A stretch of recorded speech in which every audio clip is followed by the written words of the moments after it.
बात अब किसानों की। प्रधानमंत्री नरेंद्र मोदी ने किसानों की बेहतरी की दुहाई कई बार दी। उनकी सरकार ने तीन विधेयक लोकसभा में पेश किए जो किसानों के हित से सीधे तौर पर जुड़े हुए हैं। सरकार और बीजेपी ये कह रही है कि उससे किसानों की जिंदगी संवर जाएगी, लेकिन विपक्ष से लेकर किसान संगठन ये कह रहे हैं कि इन विधेयकों के कानून बनने से किसान मजदूर हो जाएंगे।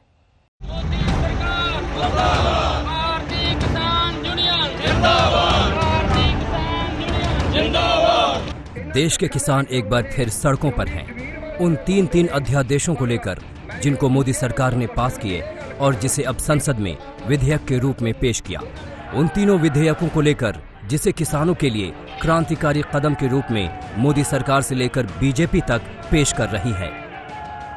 ये जो इन्होंने लिखा है उसको मोदी जी ने पूरे का पूरा इंप्लीमेंट किया है और प्रधानमंत्री मोदी जी ने ये कहते हैं, आज देखिए इनका चेहरा, लोकसभा और राज्यसभा में ये अपोज कर रहे हैं और किसानों को लुभाने के लिए अपने मैनिफेस्टो में उसको डालते हैं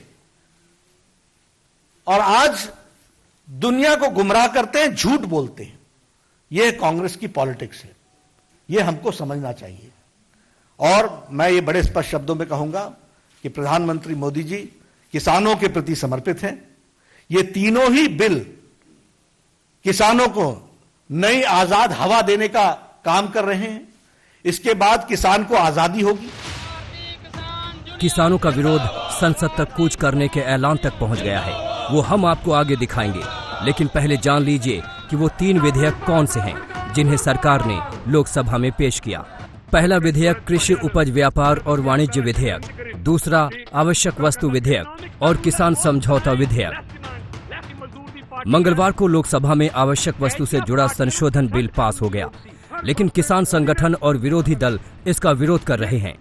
सरकार का कहना है कि इससे एक कृषि बाजार को बढ़ावा मिलेगा, तो विपक्ष और किसान संगठन कह रहे हैं कि इससे किसानों की उपज पर प्राइवेट कंपनियों का कब्जा हो जाएगा। सरकार का कहना है कि किसान अपनी उपज को फ्री व्यापार के तहत कहीं भी बेच सकता है, लेकिन विरोध करने वालों का कहना है कि किसान का सारा फायदा बड़ी कंपनियों को मिलेगा। सरकार का कहना है कि कॉन्ट्रैक्ट फार्मिंग से छोटे किसानों को फायदा मिलेगा, लेकिन विपक्ष का कहना है कि इससे बड़ी कंपनियां ही फसलों की कीमत तय करेंगी और किसान अपने ही खेतों में मजदूर और मजबूर बन जाएगा। हम लगातार जब सरकार से मिले, तोमर साहब से मिले, तोमर साहब ने हमें एक लेटर लिख के दी हुई कि एमएसपी, अगर शंका है कि एमएसपी बंद होगी, नहीं होगी, एमएसपी बंद नहीं होगी, एमएसपी खरीद रहेगी।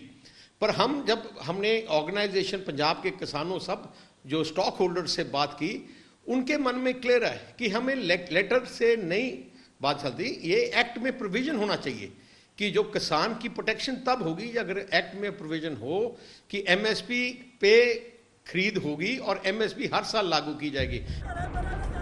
कांग्रेस ने तो इसे नया जमींदारी सिस्टम तक बता दिया है। कांग्रेस के पूर्व अध्यक्ष राहुल गांधी ने ट्वीट किया कि किसान ही हैं जो खरीद खुदरा में और अपने उत्पाद की बिक्री थोक के भाव करते हैं। मोदी सरकार के 3 काले अध्यादेश किसान खेतीहर मजदूर पर घातक प्रहार हैं, ताकि ना तो उन्हें एमएसपी का हक मिले और मजबूरी में किसान अपनी जमीन पूंजीपतियों को बेच दें।